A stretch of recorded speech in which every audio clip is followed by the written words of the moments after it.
Queridos, vamos pegar nosso livro e vamos abrir na página de número 97. E fica marcado aí, a página 97, mas eu quero começar fazendo um pequeno panorama, ou melhor, uma pequena introdução e uma reflexão breve, introdutória ao que será lido hoje e explanado. E eu gostaria de refletir a partir de uma pergunta que eu trago a vocês. Vocês sabem que Jesus, ele foi tentado no deserto por 40 dias. Então a Bíblia afirma categoricamente que durante 40 dias foi Jesus tentado no deserto. Agora, somente ao cabo dos 40 dias é que nós temos o registro das tentações. Ou seja, por 40 dias esteve ele no deserto, por 40 dias foi tentado, mas somente as 3 últimas tentações, ao cabo dos 40 dias, aqui nós temos aqui registro. E logo alguém poderia pensar, né? Ou perguntar: ora, se ele foi tentado por 40 dias, então houve muitas tentações, e por que a Escritura apresenta apenas 3? Ora, eu diria por 2 motivos. O primeiro seria por uma questão de economia mesmo, de texto. A Bíblia, ela é extremamente econômica, não é? Se nós fôssemos usar aqui uma expressão da filosofia, diríamos que a Bíblia, os escritores bíblicos usavam a navalha de Ockham, que é cortar tudo que é excessivo e desnecessário para a transmissão da mensagem, colocar apenas o essencial. Então, essas 3 tentações mencionadas, é a segunda maneira que eu percebo, não é somente uma questão de economia, mas também que essas 3 tentações, elas trazem no seu cerne, o conteúdo de todas e de qualquer alguma outra tentação que poderia haver. Ou seja, de tudo que somos tentados, se resume, podemos sintetizar e resumir nas 3 tentações aqui mencionadas. Então, devemos olhar com atenção para essas tentações de Jesus, porque elas dizem muita coisa em cada uma delas. Mas como o nosso assunto não é a tentação de Jesus, eu quero apenas chamar a atenção para a segunda tentação de Jesus, das 3 aqui registradas, que, como diz aqui em Mateus capítulo 4, versículo 5. Então o diabo o levou à cidade santa, colocou-o sobre o pináculo do templo e lhe disse: se és filho de Deus, atira-te abaixo, porque está escrito: aos teus anjos ordenará a teu respeito que te guardem, e eles te sustentarão nas suas mãos, para não tropeçares em alguma pedra. Mas Jesus respondeu: também está escrito: não tentarás o Senhor teu Deus.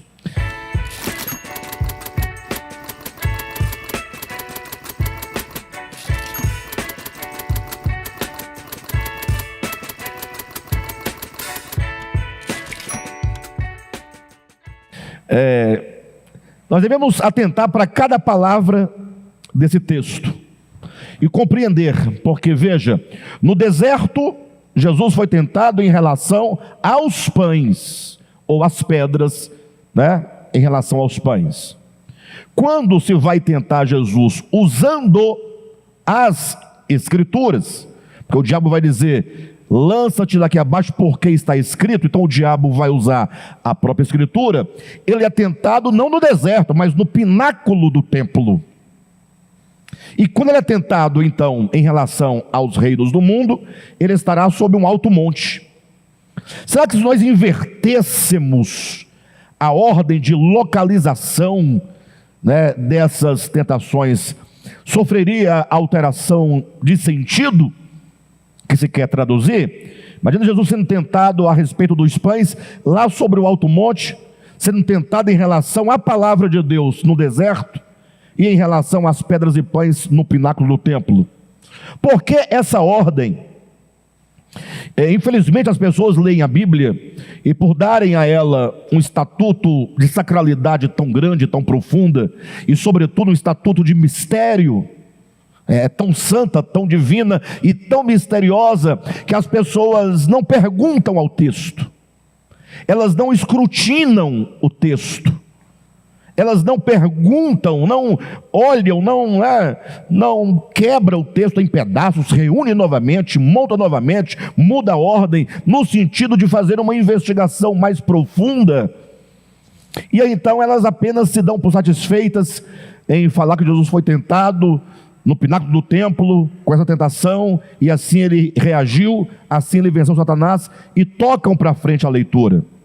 Mas atentem que, quando a tentação envolve a palavra de Deus, ou que seja, envolve as Escrituras, porque a Escritura, em certo sentido, é a palavra de Deus, mas entendam, em certo sentido, porque a palavra de Deus, no aspecto pleno, absoluto e orgânico, é uma pessoa divina.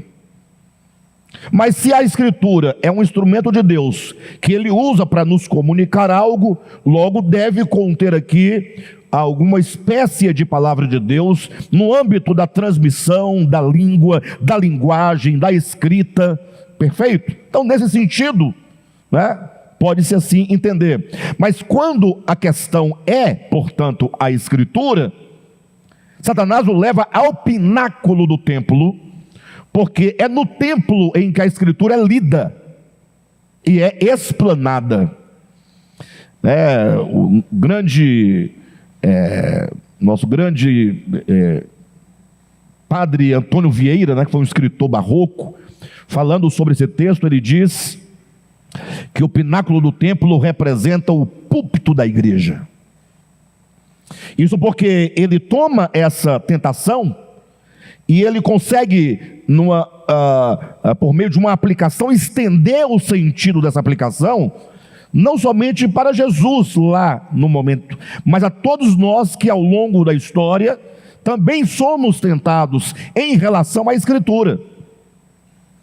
Então, Jesus é levado ao pináculo do templo, e agora olha só a ideia da tentação. O diabo diz: ora, se tu és o Filho de Deus... ele não sabia que Jesus era o Filho de Deus? Ele sabia. E ele sabia mais do que nós sabemos hoje.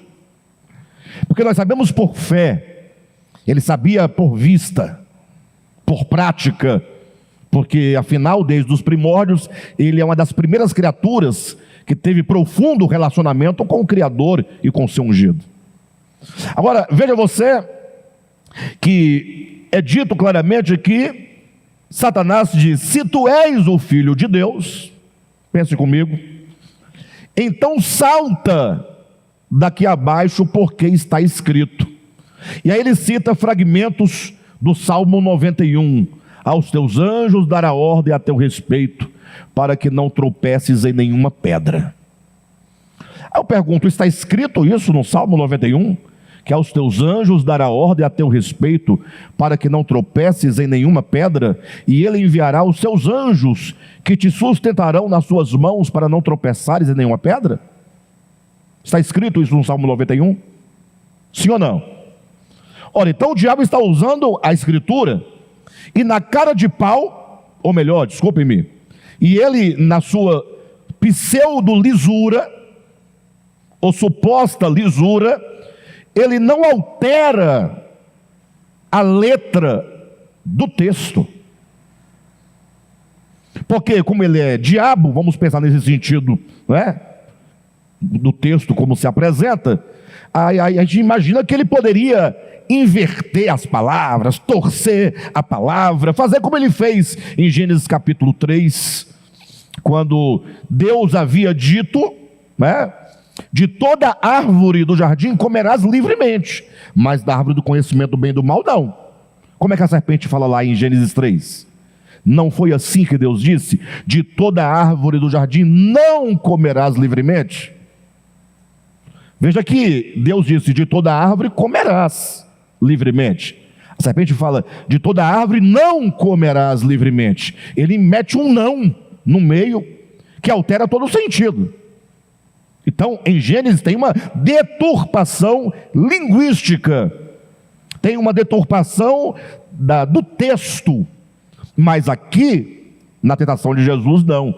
Ele fala exatamente as palavras que estão no texto, sem alteração de letras, sem alteração de palavras, sem alteração sintática.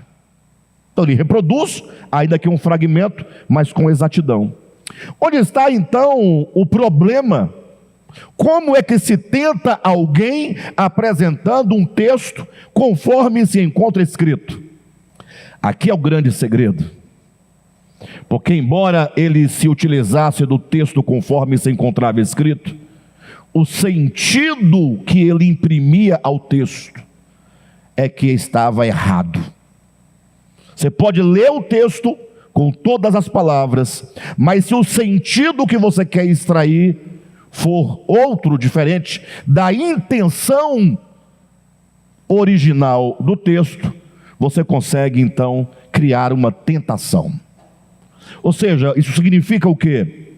Que o texto é o mesmo para mim e o mesmo para você. A Bíblia, teoricamente falando, sem entrar em méritos de bibliologia, ela é a mesma para mim e é a mesma para você e é a mesma para todos. Mas onde é que está a confusão, portanto? Está no sentido que cada um imprime ao texto comum a todos. O texto é comum a todos, o sentido é diverso para todos, ou para muitos. Vocês percebem?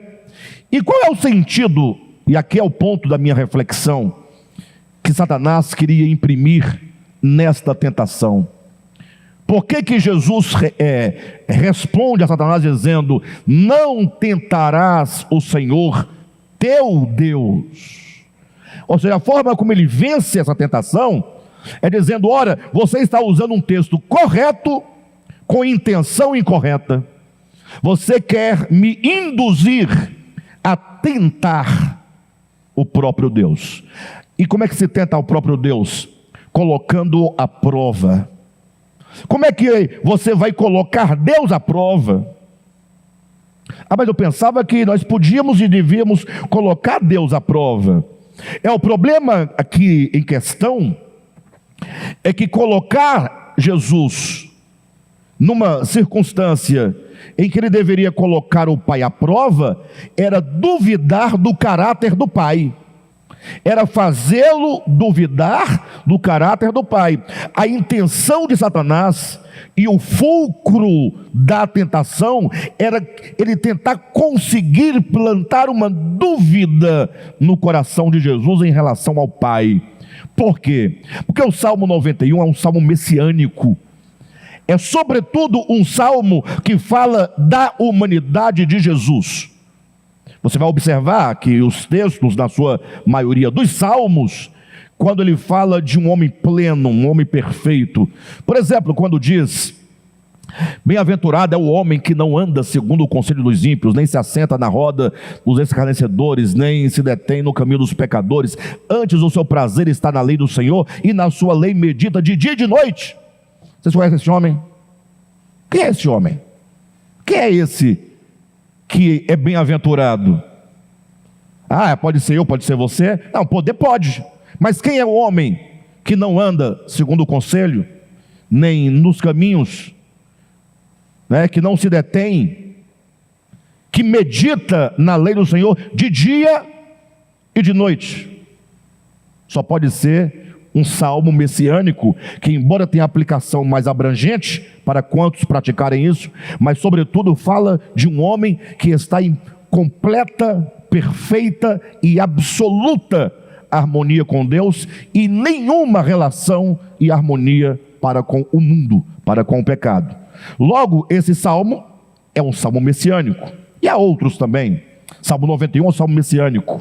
Então Satanás toma um texto messiânico, que fala de Jesus, que aponta sobretudo para Jesus. Ele também se aplica e se estende a todos nós, tá? Cuidado, mas é um salmo que fala, né, daquele que se abriga completamente nesse esconderijo, que está completamente ali guardado, habitando, né, sem hesitar, sem vacilar. Bem, de todo modo, quando ele diz, se tu és o Filho de Deus, Jesus poderia pensar, eu sou o Filho de Deus, então atira-te daqui abaixo. Uai, qual a relação? Se eu sou filho, eu vou me atirar por qual motivo? É como que ele diz, se você lembra do que foi dito sobre você? Você lembra que o pai falou que ele mandaria seus anjos? E que os seus anjos, né, receberiam ordens para te amparar e não permitir que você tropeçasse em nenhuma pedra?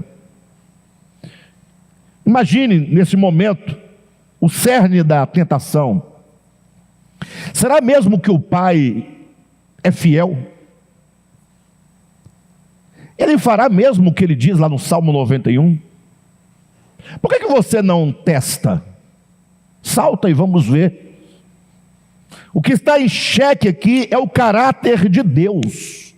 Então ele queria implantar uma dúvida no coração de Jesus em relação ao caráter do pai. É como diz, pula, vamos ver até onde o pai te ama, até onde o pai está contigo verdadeiramente, até onde o pai cumpre com a sua palavra em relação a você. Será que o pai está mesmo contigo? Ou será que ele não te mandou para o mundo para armar um arapuca para você? São dúvidas que nós temos eventualmente na nossa experiência humana. Tem um filme do Stallone, né?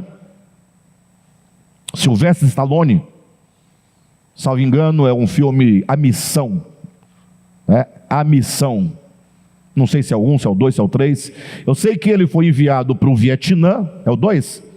Ele foi enviado para o Vietnã pelas lideranças americanas, né?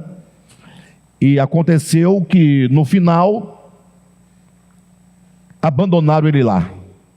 Ele foi abandonado no meio da missão. Então o que acontece lá no filme do Rambo é exatamente a ideia, né? Você foi enviado para cumprir uma missão, mas aqueles que te enviaram estão com você? E agora o grande desafio do filme do Rambo é que agora ele deveria voltar por conta própria. E ele volta. Ele vence a guerra, a batalha, cumpre a missão, retorna por meio da sua habilidade, sua destreza, não é? E aí o filme acaba com ele indo ao gabinete lá das autoridades, da pessoa que o enviou, para tirar a satisfação porque que tal pessoa foi infiel para com ele. Essa é a ideia geral do filme. Tem muitos anos que eu assisti esse filme, não sei se é bem assim mesmo, mas a ideia deve ser essa. Então imagina a mesma coisa, Jesus vem ao mundo com a missão. Lá a gente vai falar, eu vou colocar uma dúvida no coração dele. Mas de que natureza era essa dúvida? Era a dúvida acerca do caráter do Pai. Anota isso no seu coração e na sua mente. A grande estratégia de Satanás ao longo de toda a história, desde o princípio, todos os seres que caíram pela influência do pai da mentira, todos, anjos, arcanjos, querubins, principados, potestades, homens, a grande estratégia dele para derrubar a criatura é implantar no coração da criatura uma desconfiança em relação ao caráter do Pai. Se Satanás conseguir colocar no seu coração uma imagem deturpada acerca do Pai, você não terá como amá-lo. E Deus, ele quer ser servido por suas criaturas pelo amor que elas sentem por ele. Porque sendo Deus, Deus Todo-Poderoso, ele poderia levar todas as criaturas à sua adoração por qualquer meio, Ele é Deus. Ele poderia programar a criatura para sempre adorá-lo, sempre servi-lo? Sim ou não? Criar autômatos? Poderia criar marionetes? Poderia dar arbítrio relativo ao homem? Você tem arbítrio nisso, mas nesse ponto você não tem arbítrio. Sim ou não? Eu fico imaginando que se fosse eu, não é? Eu falo como homem, evidentemente, eu ia buscar um meio de né, tentar segurar a onda, porque não é fácil. Criar um ser e dar a ele a liberdade plena. Você serve a mim somente por amor. Se não for por amor, nada farei para que você me sirva ou me adore. E agora Satanás vem e consegue, mesmo a partir, eu não estou falando bobagem não, tudo que eu disse agora foi mensurado, foi medido, desde a primeira palavra até agora. Ele poderá usar textos que parecem ser claros, escritos literalmente, sem alterar letra por letra, nem palavra por palavra, mas ignorando o espírito do texto, trazer um outro sentido. Então cuidado quando você lê a Bíblia. Ore a Deus, peça a graça de Deus. Cuidado com a teologia. Teologia enquanto ciência, ou pseudociência, né? Teologia não é ciência, é pseudociência. Eu digo assim porque não passa pelos mecanismos de uma ciência autêntica, tá? Bem, alguém pode falar, Alexandre, mas você vai me desculpar. Você me desculpe, mas muito me admira você falar para tomar cuidado com a teologia, e você faz teologia para explicar o que você quer ensinar. É porque você que questiona isso não sabe o que é metateologia. É você usar da teologia para desconstruir ou para explicar a teologia. É como quem escreve um poema para falar sobre poema. É como quem usa a mesma ferramenta para explicar aquilo que ela quer explicar. Bem, de todo modo, o fato é que temos no pai da mentira o modelo. Ora, ele muda o próprio texto, como em Gênesis capítulo 3, altera as palavras do texto. Ora, ele usa as próprias palavras sem tirar, porém imprimindo um outro sentido. E eu disse cuidado com a teologia, porque a teologia, ela constrói raciocínios e argumentos, e com isso vai construindo uma imagem. Fala-se muito contra os ateus, né? Os crentes falam contra os ateus, né? Mas não sabem que todos são ateus. Todos são ateus. Você é ateu, eu sou ateu. O ateu é ateu, o crente é ateu. É como assim? Ora, é porque quando se fala de ateísmo, é não Deus, sim ou não? Não ateísmo. Ateos. A quer dizer não, é negação. Teos é Deus. Ateu é não Deus. Ateísmo é um sistema de negação de Deus. E por que todos nós somos ateus? Ora, porque quando se fala de ateísmo, se fala de Deus. E quando se fala de Deus, a pergunta é: em qual Deus você crê? Essa é a pergunta. Ah, mas só tem um. Sim, mas a grande questão é que na prática da sua fé, você pode ter um Deus diferente do seu irmão, que tem um outro Deus. Em que sentido pode ser? É verdade, só há um Deus verdadeiro. Só há um Deus verdadeiro. Agora, a imagem que você faz de Deus é uma reprodução do seu Deus, de sua idolatria. E por que da sua idolatria?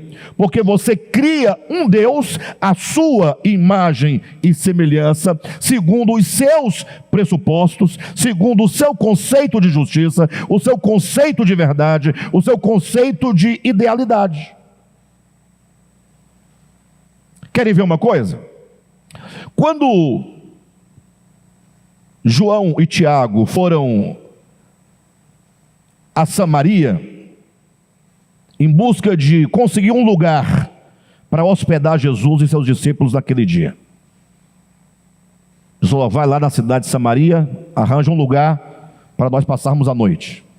Eles vão, chegam lá, quando eles ficam sabendo que eram discípulos de Jesus, falam: nós não queremos Jesus aqui, não queremos, sai daqui. Rapaz, eles ficaram irados, voltaram. Como pode negar a Jesus, ao Messias, ao Filho de Deus, um lugar para dormir? Não é possível. Eles chegam furiosos e falam: Jesus, você não sabe o que aconteceu. Eles não aceitam o Senhor lá, eles não querem você lá. Mas se o Senhor quiser, nós temos um plano. Vamos orar a Deus, o Pai, e vamos pedir que Deus derrame fogo na cidade e destrua a cidade. Para aí no texto eu pergunto: o que vocês acham desse plano? Fala a verdade. Eu acho um plano muito bacana. Afinal, a criatura que não recebe o Messias merece o quê? Fogo. Gente, isso é um absurdo falar isso. Como absurdo, você vê todo dia pessoas dizendo que Deus matou um tanto de gente no Rio Grande do Sul. Por quê? Porque eram de religiões de matrizes africanas. Vocês não ouviram isso? Então, esse é um tipo de Deus. O Deus de João e Tiago, pelo menos naquela circunstância, não depois, porque eles não conheciam ainda a Deus, era um Deus de retaliação, é um Deus de vingança, ponto. Quando eles falam: se o Senhor quiser, nós oramos a Deus para Ele derramar fogo, Jesus responde: de que espírito vocês são? De que lado vocês estão? Qual é o Deus de vocês? A quem vocês servem? Como é a cara do Deus que vocês servem? Essa é a grande questão. Então, parece estranho, mas nós vimos recentemente pessoas usando o nome de Deus e desejando a morte de pessoas, por questões de idealidade política. Eu vi centenas de pessoas desejando a morte do fulano, do beltrano, do cicrano. Porque Deus vai matar. Aí quando Deus não matou, aí inventaram: matou, esse aí não é ele. Não, está morto, fulano está morto. Ih, olha bem para você ver como o olho dele está da cor diferente. Olha para a orelha dele. Aí, como as coisas não colam, logo esqueceram que não é ele. A pergunta que eu fazia na época era: olha, se não é ele, por que você está brigando com ele se não é ele? Não é ele, você está brigando com ele que não é ele? Então, quando as pessoas querem que Deus mate, Deus não mata, as pessoas matam. E se não matam assim, matam no coração. Isso não justifica nem essa pessoa e nem justifica os samaritanos. Isso não justifica as atitudes.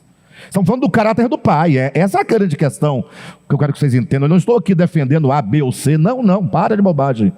Nós estamos falando de Deus, que o grande problema é que Satanás quer que você construa uma imagem equivocada de Deus. Então, se você for conversar com os cristãos, você vai encontrar toda forma de Deus. Logo, quando você não crê naquele tipo de Deus construído por aquela mente, você é o quê? Você é ateu. Ateus em relação àquele Deus. Será que nós cremos no Deus Pai de nosso Senhor Jesus Cristo? Será que porventura não somos ateus? Será que nós, pensando que somos servos de Deus, será que nós de fato cremos no Deus Pai de nosso Senhor Jesus Cristo? Você aceita, recebe, acolhe, ama e serve ao Deus revelado por meio de nosso Senhor Jesus Cristo? Por que toda essa fala antes de ler o que vamos ler agora no livro? Ora, é porque o Deus verdadeiro, o único Deus verdadeiro, só é possível de ser conhecido na face de Jesus Cristo. não é na face de Moisés, não é na face de Jeremias, não é na face de Daniel, não é na face de Isaías, não é na face de Zacarias, nem de Malaquias, nem de João Batista, nem de Paulo, nem de Pedro, nem de João, nem de Lutero, nem de Calvino, nem de Alexandre, nem de Ministério A, nem de Ministério B. Não. A única possibilidade de conhecer o Deus verdadeiro é olhando na face de Jesus. Abra sua Bíblia aí em 2 Coríntios capítulo 4. Eu poderia ler mais para cima, tem muita coisa a dizer, mas o tempo é curto. Nos quais, versículo 4, o Deus desse século cegou o entendimento dos incrédulos. O que ele faz? Ele cega o quê? Onde é que ocorre a operação do erro? No entendimento. Cegou o entendimento dos incrédulos para que lhes não resplandeça a luz do evangelho da glória de Cristo, o qual é a imagem de quem? De Deus. Irmãos, em nome de Jesus, abra seu coração. O Deus desse século cega o entendimento. Ele cegou o entendimento. Qual o propósito? Para que lhes não resplandeça a luz do evangelho. Para que a luz do evangelho não brilhe. O que é a luz do evangelho? É a revelação do evangelho. É a clara compreensão do evangelho. Como é o evangelho? Não conforme eu quero que ele seja, mas o objetivo é cegar o entendimento para que não resplandeça a luz do evangelho. E ele continua: o evangelho da glória de Cristo. Esse evangelho é da glória de Cristo. Por que é o evangelho da glória de Cristo? É porque é a glória de Cristo, ou Cristo manifestado, que revela o evangelho. Então, Cristo, glória, evangelho. Glória enquanto manifestação, dar-se a conhecer, mostrar-se. Então, Cristo se mostra, e quando Cristo se mostra, ele então revela o quê? O evangelho. Aí fala, vírgula, que é, ou o qual é a imagem de Deus. Quem é a imagem de Deus? Quem? Jesus. Então, como é que é a imagem de Deus? Por que Deus proibiu no Antigo Testamento, sobretudo, não farás para ti imagem da divindade? Porque sempre que o homem tentar reproduzir uma imagem, ele vai corromper a imagem, porque ele não tem noção clara e nítida do que é Deus. Logo está proibido fazer imagem de Deus, do divino, do sagrado. Tem que ser absorvido pela fé, pela intuição, pela palavra, pelo Espírito. Nada de tentar fazer uma imagem. Agora, se você quer saber como é a imagem de Deus, olhe para Jesus. Não para o seu nariz, seu olho, seu cabelo, as pinturas, os quadros que fazem. Não, mas para o Espírito de Jesus. Como ele viveu, o que ele ensinou e, sobretudo, o que ele praticou. Não temos como saber como Deus é, ou quem Deus verdadeiramente é, olhando para qualquer lugar que não seja a face de Jesus. Por isso o texto continua dizendo no versículo 5: porque não nos pregamos a nós mesmos. Não nos pregamos a nós mesmos, não olhem portanto para nós, mas pregamos a Cristo Jesus como Senhor, e a nós mesmos como vossos servos, por amor de quem? Por amor de Jesus. Porque Deus que disse, das trevas resplandecerá a luz, Ele mesmo resplandeceu em nosso coração, para iluminação do conhecimento da glória de quem? De Deus. Para o conhecimento da glória de quem? Para o conhecimento da glória de Deus, onde? Na face de Jesus. Então eu estou preparado para o que virá, de modo que o Deus que eu creio e prego e ensino, E assim eu peço a Deus graça e força para levar esse encargo até o final. É o Deus revelado na face de Jesus. Não é o Deus das teologias tradicionais. Não é a partir dos raciocínios que os homens fazem, dos sentidos que eles imprimem aos textos, mas é buscando sempre entender o texto bíblico à luz de Jesus, à luz do Espírito de Cristo. Quando, portanto, eu leio algo, eu trago esse texto e coloco sob a luz de Jesus. Se corresponde ao Espírito de Jesus, é divino. Se não corresponde, deixa de lado. Esse sentido não corresponde à expressão de Deus na face de Jesus. Vamos então ao nosso texto do livro. Página de número 97. Temos aí algumas perguntas. São perguntas retóricas, embora nós procuramos trazer uma resposta, mas algumas respostas são perguntas também. São perguntas reflexivas. Estamos falando sobre a obra de redenção. Estamos falando sobre o valor e o propósito da morte de Jesus quanto à redenção que Deus oferece a nós. Quando um dia um pastor me procurou, e ele muito admirado com a minha forma de ensinar, ele me disse: Alexandre, eu fico admirado de como você consegue extrair leite de pedra. Você consegue ler um versículo tão saturado, que todo mundo já leu, que todo mundo já pregou, que todo mundo explicou, você traz uma coisa nova de lá de dentro. Como é que você faz isso? Tem algum segredo? Tem alguma técnica? Eu disse: olha, tem alguma coisa de técnica sim, obviamente. Lógico que tem algo de Deus, algo do Espírito, uma coisa muito específica, né? Afinal, eu não tinha contexto para chegar a uma compreensão linguística das questões do mundo, da Bíblia, de outras coisas mais.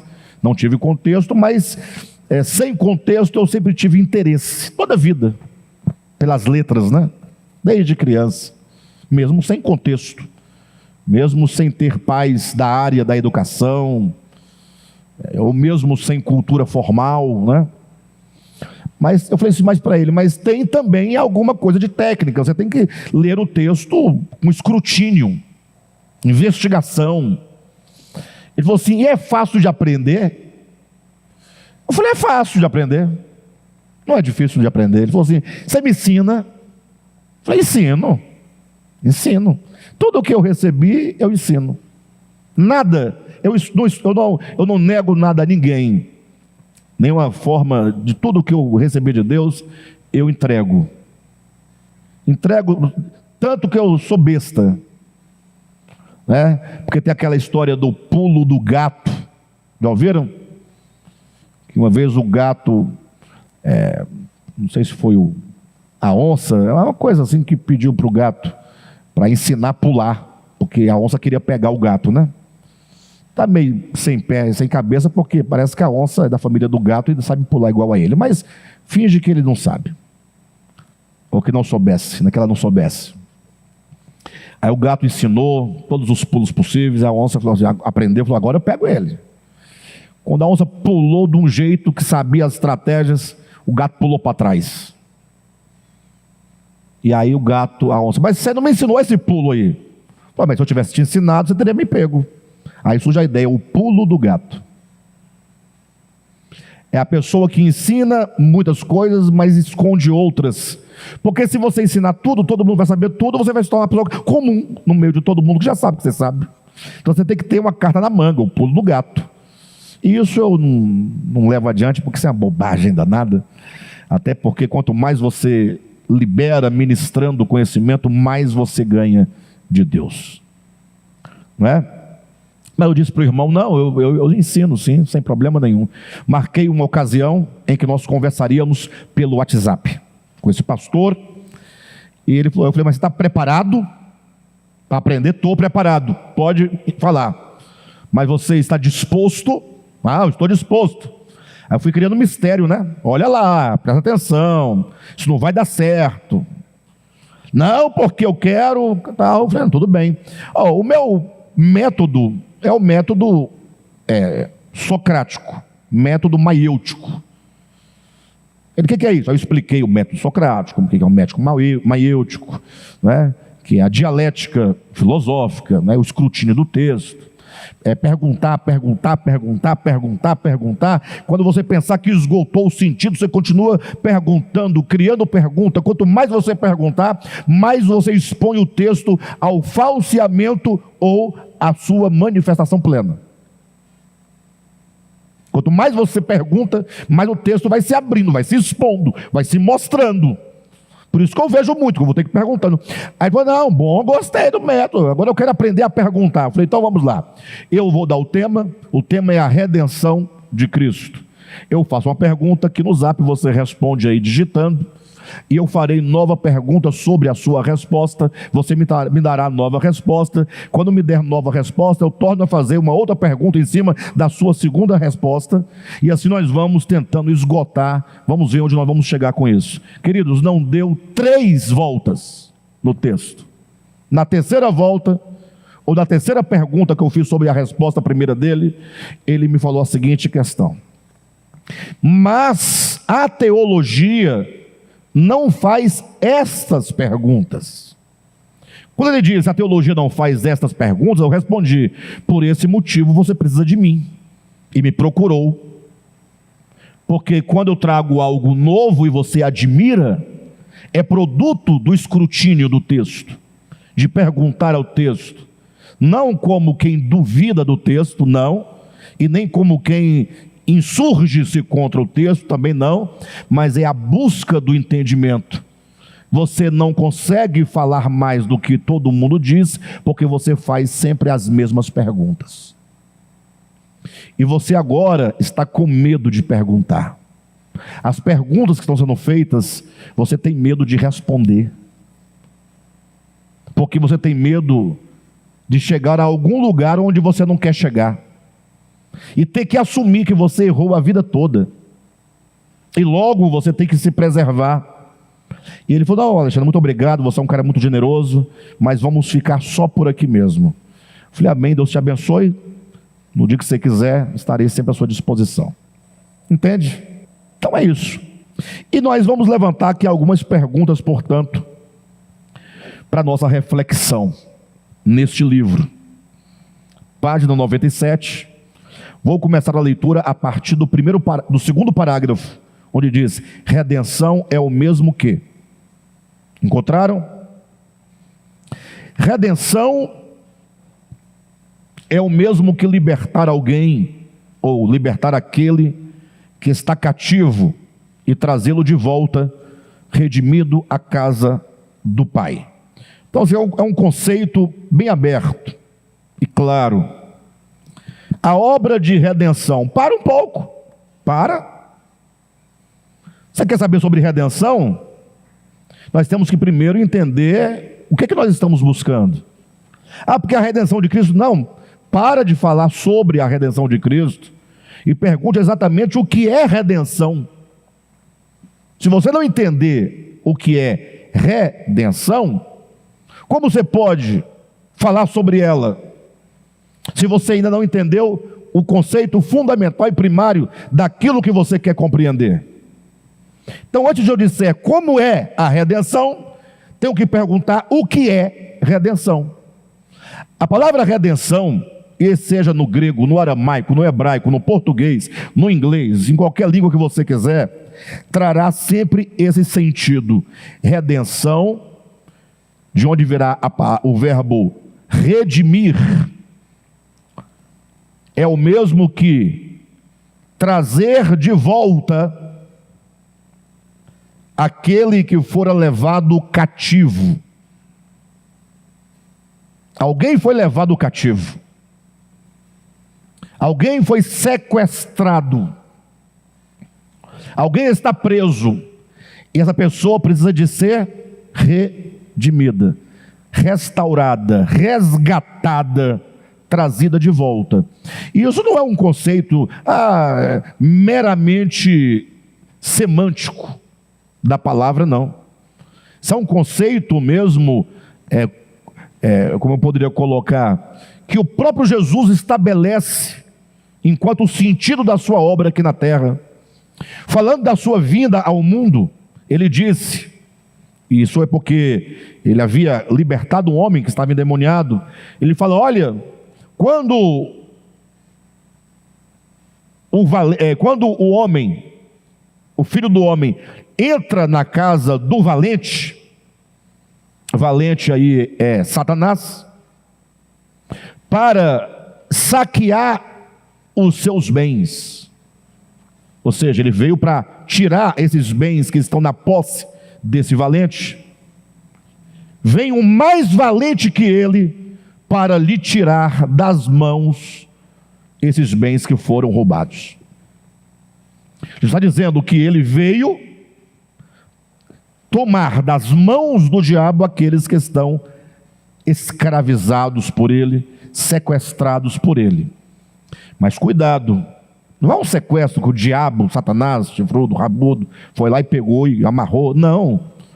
A ideia é o que está lá em Colossenses capítulo 1, versículo 13, quando fala o império das trevas, ele nos resgatou do império das trevas. Ora, se ele nos resgatou do império das trevas, nós estávamos presos no império das trevas, precisávamos de resgate, de redenção, de remissão, de libertação. E a palavra império das trevas, a palavra império no grego, exousia, se traduz por poder, mas não o poder da palavra dunamis ou dunamis, porque dunamis em grego também pode ser poder, exousia pode ser poder, mas não é o poder da força, dunamis, de onde vem dinamite, pá, explosão, poderoso, mas poder enquanto influência. Sabe quando a pessoa exerce um poder sobre a outra, mas não é um poder pela força física, mas é o poder de uma influência na mente do outro? Vocês estão entendendo? Império das trevas, como ele mantém escravos, cativos e aprisionados os homens criados por Deus? Por meio de uma influência na mente do ser humano. É na mente onde estão as correntes, os grilhões. Por isso que é tão difícil o homem perceber que está escravizado, porque ele se vê com as mãos livres e os pés livres, e eles acham que eles vão para onde eles querem. Não, eles vão para onde a sua mente escrava quer levá-lo. Então, esse homem está escravizado, cativo, ele foi sequestrado e está sob a operação de um poder de influência no entendimento, e esse é o pior dos cativeiros, porque libertar uma pessoa que está literalmente algemada no corpo é fácil, até porque essa pessoa sabe que está algemada e ela quer sair dali, mas libertar alguém das correntes do entendimento, uma mente fechada, uma mente travada, uma mente que já está cheia de ideias fixas acerca de Deus, acerca do homem, acerca da Bíblia, acerca da igreja, acerca da existência, acerca disso, acerca daquilo. E esse homem não tem humildade de falar eu não sei, ele não tem a humildade de falar eu preciso entender. Não, ele se levanta e se põe como aquele que detém todo o conhecimento. Por isso que a libertação do homem acontece por meio da pregação da palavra de Deus, porque o exercício da pregação É o exercício de quebrar as cadeias do entendimento. De nada vale você ficar só orando e repreendendo o demônio. O demônio sai, vem mais 7. Com aquele que saiu são 8. O estado fica pior. Porque é uma questão do entendimento. Se não for liberto no entendimento. E isso é tão claro, né? Jesus fala: verdadeiramente sereis livres. Quando? Ele diz: verdadeiramente sereis livres. Quando? E conhecereis a verdade. E a verdade vos libertará. E verdadeiramente sereis. Quando é que o homem é liberto? Quando ele conhece a verdade. O que o aprisiona? A mentira. Jesus. Irmãos, vocês não sabem a angústia que eu carrego no coração. É verdade. Porque a minha vida é uma luta constante. Primeiro, por compreensão. Eu preciso compreender. Eu não vejo sentido algum na minha existência se eu não compreender aquilo que é fundamental para a minha própria libertação. Vocês entendem? E a angústia aumenta quando você, portanto, recebe a compreensão. E agora você quer transmitir. Mas 99% não querem saber de nada. E tem 1% que quer saber. Mas 99% deste 1%, eu estou igual a Dilma, 99% de 1% quer, mas é aquele querer passivo, é aquele querer religioso, tão educado, tão maravilhoso, é lindo, mas não tem aquela garra, aquele desespero de querer entender profundamente. Vocês entendem? Bem, vamos lá, né?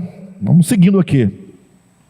Então, redenção é o mesmo que libertar aquele que está cativo e trazê-lo de volta, redimido à casa do Pai.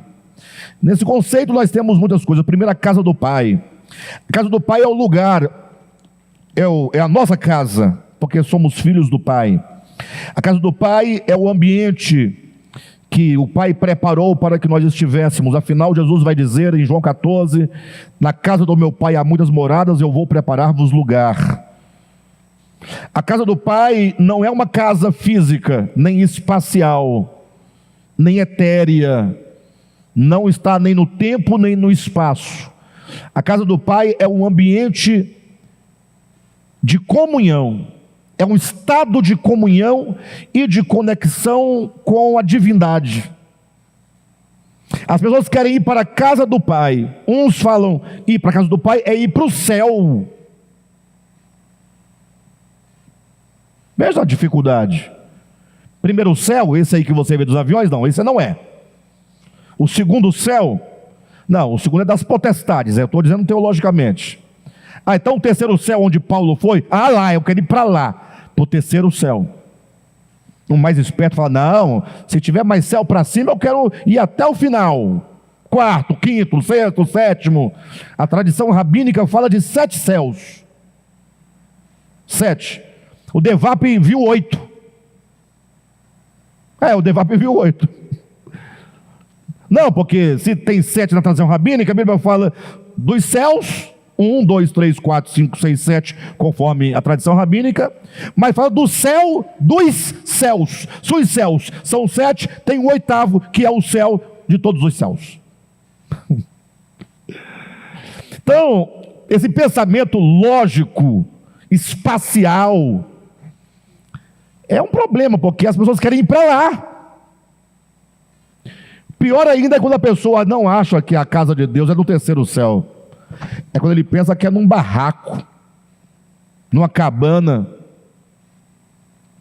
numa catedral, numa capela, num templo feito por mãos humanas. Está indo congregar e fala, está indo, olha, estou indo para a casa de Deus. Poxa, se a casa de Deus for desse jeito, misericórdia. Mas se você for na catedral ali, Dom Bosco, em Brasília, linda, né? Eu acho que ela está de paridade com a catedral de Brasília. Mas a Dom Bosco da W3 Sul ali, na 502 Sul, né? 702 Sul, linda, né? Mas está muito longe de casa de Deus. Deus é tão grande, tão maravilhoso, tão lindo, tão belo, tão majestoso. A Escritura declara alto e bom som que a terra não pode conter a Deus, que os céus não podem conter a Deus, e nem o céu dos céus podem conter a Deus. É porque eu nunca fui no solo sagrado.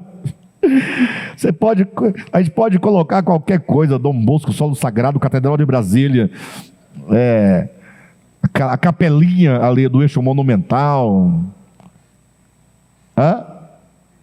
as igrejas de Ouro Preto, barrocas, né? Poxa, espetaculares, mas não cabe Deus, porque todas as coisas existem nele. O Deus criador, o Deus que estendeu os céus, que formou a terra, que não habita em templos feitos por mãos humanas, pergunta: que casa vocês edificarão para mim? Não é? Então, casa de Deus não é lugar, nem para onde vão os corpos, nem para onde vão as almas, nem para onde vão os espíritos. É certo, eu vou concordar com vocês, que se há anjos, se há arcanjos, se há querubins, se há seres espirituais, eles devem morar em dimensões celestiais, obviamente. Deve haver lugares. Então, lugares quanto a terra também é lugar. Você vê que os anjos ficam no ar, voando? Não, deve ter palácios, eu imagino. São seres como nós somos seres. Só que nós somos seres que estão condicionados a essa condição de criação, essa condição em que a energia está em estado de congelamento. É apenas uma condição. E eles lá, esses anjos, se existem, eles devem ter a habitação própria deles, porque são criaturas. Porque os peixes têm o seu habitat natural onde viver, ou não tem? Os pássaros fazem ninhos. Por que os anjos vão ficar no espaço? Não, tem. Mas não é a casa de Deus. E nem Deus está lá, embora esteja. Porque Deus não está em lugar nenhum, porque ao mesmo tempo está em todos os lugares. Porque se Deus está em todos os lugares, em razão da sua onisciência, logo não pode estar em lugar nenhum, nesse sentido de um lugar específico. Na verdade, não é nem dizer que ele não está em lugar nenhum, é dizer que todos os lugares estão nele. Então eu não estou negando que existem dimensões espirituais, de naturezas diversas, em que há seres, mas eles lá e nós aqui, porque Deus criou o homem para habitar a terra, e não para morar no céu. Afinal, a própria Escritura termina não dizendo que a terra desaparecerá para sempre, mas que e vi novo céu e nova terra. Aqui não é habitação de anjos, é de homens. E os céus, do que estamos falando, não é habitação de homens, mas de anjos, cada um no seu lugar. A casa de Deus não pode ser nem lá nem aqui, porque todos os lugares, sejam os visíveis ou os invisíveis, estão dentro de Deus. Deus é a dimensão adimensional espiritual na qual tudo existe. Então, falar que o homem precisa voltar à casa de Deus, a gente está tomando por empréstimo o termo da parábola do filho pródigo, que o filho precisava voltar à casa do pai. Mas o que é a casa do pai? A casa do pai é a comunhão e a conexão que o homem pode ter e deve ter em relação ao pai. E não somente em relação ao pai, mas é a comunhão do homem em relação ao todo. É um estado de espírito, de comunhão e de conexão com o todo. Deus e a sua criação. É amizade, é amor, é dependência, é ser suprido por Deus e por tudo aquilo que Deus criou para também nos suprir. É estar em plena harmonia com a divindade e com a razão cósmica que é o próprio Cristo, que é o Logos eterno de Deus. É nesse sentido que o homem foi tirado dessa conexão e levado cativo para o império das trevas, que também não é um lugar. Não é um lugar. Esse império das trevas deve ser o inferno, a casa do Satanás. Aí os crentes até inventaram uma piada dizendo assim que Jesus, quando foi lá e tomou das mãos do diabo a chave do inferno, aí eles falaram assim: Satanás é tão sem futuro que nem a chave da casa dele ele tem. Porque Jesus tomou a chave.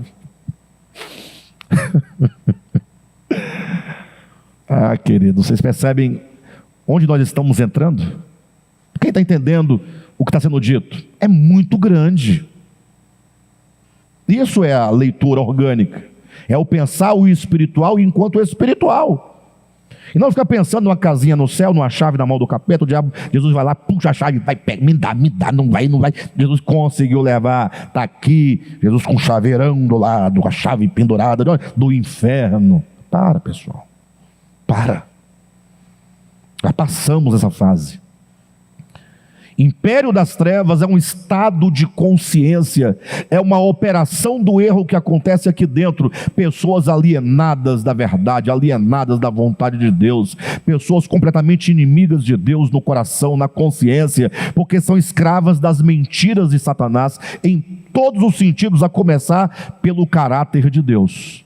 Redenção, portanto, é uma libertação que acontece na alma e na consciência do homem, no entendimento. Estamos no conceito. Redenção é o mesmo que libertar aquele que está cativo e trazê-lo de volta, redimido à casa do Pai. Para tanto, para trazer o homem redimido, para efetuar tal redenção, era necessário reverter o processo do pecado organicamente no coração do homem, gerando nele disposição contrária a que o levou à sua desintegração de Deus e sua criação. Eu comecei falando das perguntas que nós faríamos, mas não vamos conseguir chegar lá. Vocês percebem que não dá, né? Para tanto o quê? Redenção é o mesmo que libertar aquele que está cativo e trazê-lo de volta redimido à casa do Pai. Para que isso aconteça, para que tal redenção aconteça, era necessário reverter o processo do pecado. O que torna um homem cativo? O engano da serpente, a mentira plantada no entendimento, para levar o homem a pensar: puxa, quem é esse camarada? Porque imagina só, Deus foi e criou o homem e a mulher, coisa mais linda, os dois lá no paraíso, cheio de árvores bonitas, tinha maçã, tinha pera, uva, papagaio, tucano, cobra, saci, tinha tudo lá, coisa mais linda. Devia ter. Aí, pense comigo por um momento, coisa mais linda. Deus falava com Adão na viração do dia. Viração não é quando o dia vira para a noite não, tá? Viração é uma brisa suave. Então quando entrava uma brisa diferente, E aí Deus comunicava com Adão no seu espírito, na sua consciência, aquela comunhão gostosa, maravilhosa, tudo certo. Adão amava a Deus, certamente, lógico. Entenda, nós estamos usando a linguagem mito-poética de Gênesis 3, tá, pessoal? Nós temos que pensar segundo as imagens, porque as imagens nos ajudam a compreender a verdade. Coisa mais linda, tudo certo. Um dia, está lá a mulher pensando. A serpente dá a primeira picada na mente. Por que será que Deus disse para nós não comermos desse fruto? Estranho, não? Vocês acham estranho? Deus é tão bom, tão maravilhoso.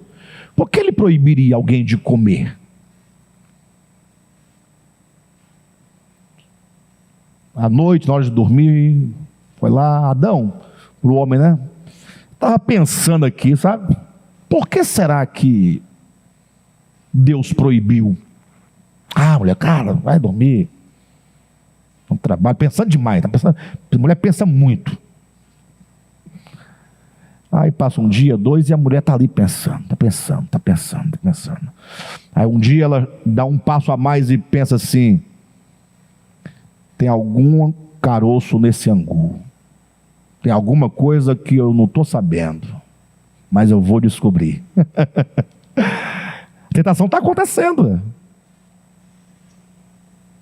Eu nunca pensei por esse lado, pensei que era uma cobra conversando, falando. Não, está tudo acontecendo aqui dentro, porque tudo só acontece dentro da sua cabeça, todo dia. Você nunca vai encontrar uma cobra no caminho, ela, vem cá, não existe isso, para. Você nunca desconfiou que essa é só uma linguagem mito-poética? Cobra fala? Meu avô contava umas histórias antigas, e às vezes ele começava assim: olha, no tempo em que os bichos falavam. Vocês lembram? Contava a história, a gente ficava feliz, criança. Mas está acontecendo aqui na mente dela um dia, uma semana, um mês, um ano, não sei quanto tempo, mas a tentação demora, porque ela vai sendo gerada, né? Uma hora ela é concebida, ela vai criando forma, corpo, até um dia que dar à luz o pecado. Está lá em Tiago, capítulo 1, versículo 13 em diante. Não é assim? Tem algum problema? Por que será que Deus não quer que a gente coma? Tem alguma coisa aí que... Bem, a árvore é do conhecimento do bem e do mal, né? Deus conhece o bem e o mal. Estou dentro da estrutura mito-poética, tá, pessoal? Não há contradição alguma. Então, rapaz, está aqui o segredo. Deus sabe que no dia que nós comermos desse fruto, seremos como Ele é, porque Ele é conhecedor do bem e do mal, e Ele não quer que nós conheçamos o bem e o mal. Fala para Adão, Adão fala: mas vocês sabem disso agora? Desde sempre. A árvore do conhecimento, nós não podemos ter acesso ao conhecimento logo. Ele não quer que nós sejamos. O próximo passo é descobrir por que Ele não quer que nós sejamos como Ele. Egoísmo, fraqueza, medo. Então Deus está com medo? Por que Deus teria medo que nós crescêssemos? Por que tem muitas pessoas que não querem que o outro cresça? Porque no dia que o outro crescer, já não dependerá mais do outro. Ele cresceu. Então a mulher fica ali matutando, acontecendo. Então Deus não quer que nós comamos por medo do nosso crescimento, porque Deus sabe que nós seremos como Ele. E quando Ele diz que nós morreremos, então não é verdade, é mentira dele. É mentira. Nós não vamos morrer, nós seremos iguais, seremos Deus como Ele. Aí Ele fica mentindo para nós, dizendo: é certo que morrereis, mas não é verdade, nós não morreremos, nós seremos semelhantes a Ele. E agora o amor, o sentimento que ligava o homem ao Criador, começa a ser, ainda é amor, mas aquele amor já que está misturado com desconfiança, já não olha do mesmo modo, já olha desconfiado. Tudo o que acontece agora procura uma razão oculta por detrás das coisas. Tudo agora começa a ser julgado, pesado, medido, e isso vai aumentando, vai criando uma ojeriza no coração, e vai criando uma inimizade até o ponto de falar assim: eu não quero mais permanecer na casa do Pai, eu vou sair. Quem está entendendo? Essas mentiras são mentiras na mente, no entendimento e no coração. Então o homem está na condição de pecado e miséria como ele se encontra, por uma questão de cativeiro no entendimento das mentiras. Logo, só tem uma maneira de resgatar esse homem, de levá-lo de volta à casa do Pai: a conexão, a harmonia, a comunhão e a unidade com o Pai. Porque a separação está aqui, ó, é a inimizade. Paulo vai deixar claramente que todo o nosso problema era a inimizade para com Deus. Redenção é libertar o homem da mentira e, consequentemente, da inimizade. É resgatar os verdadeiros sentimentos. Isso só é possível mostrando a verdadeira face de Deus. É desfazendo todas as obras do diabo, a saber, todas as mentiras que ele inventou e pulverizou em todo o universo acerca de Deus. Por isso diz aqui: para tanto era necessário reverter o processo do pecado. Não é questão de dinheiro, não é questão de capricho, não é questão de pagamento, não é questão mercantil. Por que eu estou trazendo todos esses detalhes essa noite? Porque os cristãos, na sua maioria esmagadora, ao falarem de redenção, não falam nada do que estamos dizendo aqui hoje. E se eles ouvirem, eles ficam calados, não têm o que dizer. Só tem uma certeza: que não podem mais nos ouvir, para não serem enganados. Eles só pensam numa relação mercantil, pagamento. A palavra central dentro da cristologia convencional, no aspecto da obra da redenção, a palavra é pagamento. Pagamento. E aí eles vão pegar texto: o salário do pecado é a morte, né? Mas ninguém disse que não é. O problema é que, se o salário do pecado é a morte, quem está cobrando o salário? É Deus ou é o pecado? As pessoas não param para pensar. A gente não tem pagamento? Tem pagamento, lógico que tem pagamento. A Bíblia fala de pagamento. A pergunta é: quem está cobrando o quê? Quem está cobrando? Por que está cobrando? Quanto está cobrando? Essa é a grande pergunta. A teologia vai cravar dizendo: Deus é o credor, e Ele exige o pagamento do homem que é pecador, e o pagamento é a própria vida do homem, não no sentido físico, mas sobretudo a morte eterna, que é um tacho de fogo que nunca vai parar de queimar o indivíduo. Mas o texto diz: o salário do pecado é a morte. Quem reivindica o salário? É o salário de quem? Do pecado. É ele que requer. O pecado requer o que é dele. Ele requer o que é a morte. O pecado diz: você tem que morrer, eu exijo, você é meu. O pecado é uma reivindicação constante. Por isso que a Bíblia vai dizer que o aguilhão do pecado, vocês sabem? O aguilhão do pecado é: o pecado requer o salário, requer o pagamento. Você pecou, morrer. O pecado exige a sua morte. E como é que o pecado vai te matar? Ele tem que ter uma ferramenta, uma arma. Ele tem que ter um aguilhão. Um aguilhão é um ferro, um ferrão, para furar você e matar. O pecado quer te matar. E o pecado tem uma arma. O pecado tem um aguilhão. E qual é o aguilhão que o pecado tem para te matar? 1 Coríntios capítulo 15. É uma inversão aqui, né, no meu falar. Mas sem problema, a gente corrige. Capítulo 15, versículo 56. O aguilhão da morte, ou a morte te mata pela exigência do pecado. O pecado exige a sua morte. E a morte que atingirá o homem em consequência do pecado, o aguilhão da morte, como a morte te afeta, é o pecado. E a força do pecado, onde é que o pecado ganha força contra a sua vida?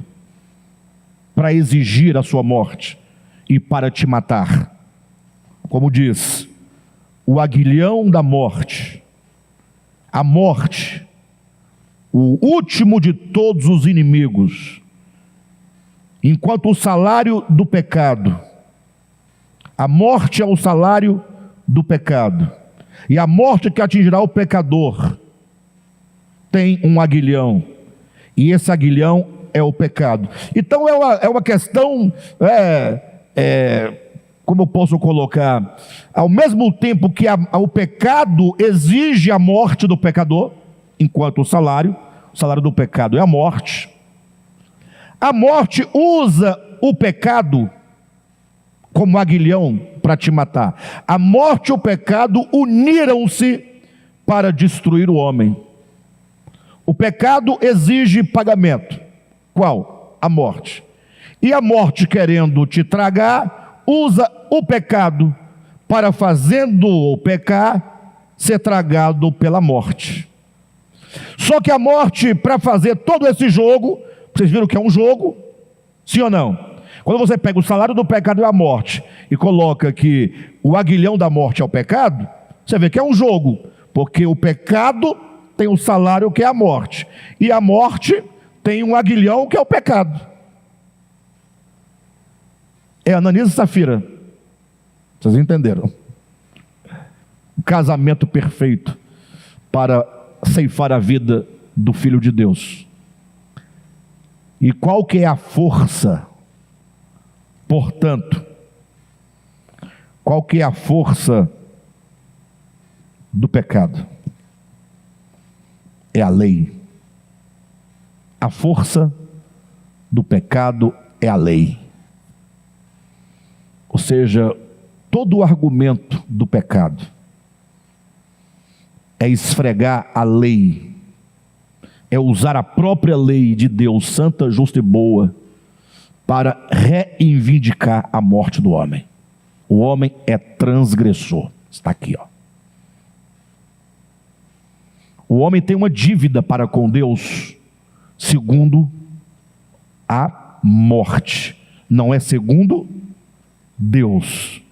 É a morte e o pecado, nesse conluio contra a criação de Deus, é que se apropriam da lei, para agora falar para Deus: ó, você tem que matar o homem, ou dar-nos o homem em nossas mãos, para nós podermos matá-lo, porque ele transgrediu a tua lei. Tem alguém que está reivindicando. Se tem alguém reivindicando, é o pecado reivindicando a morte por salário, a morte usando o pecado enquanto aguilhão, e o pecado usando a lei para acusar. Não é Deus que está reivindicando, não. Não é Deus. Deus está aqui. O homem está no império das trevas, cativo, A morte e o pecado se uniram.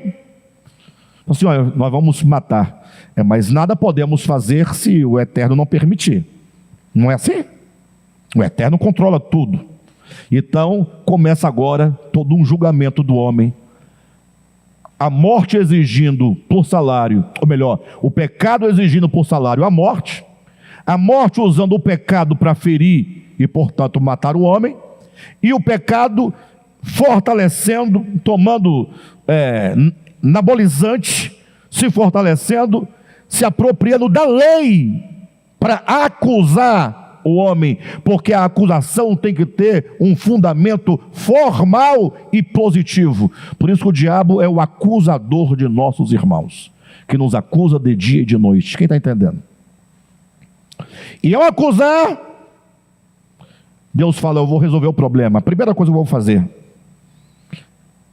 todo o processo de encarnação tem várias etapas, tem vários níveis, porque vai solucionando vários setores do problema da humanidade. Um deles é que o Cristo de Deus pegou, desceu, e ele pegou a lei, que é a força do pecado, pegou a lei na forma de ordenanças. A lei que nos era o quê? A lei que nos era contrária.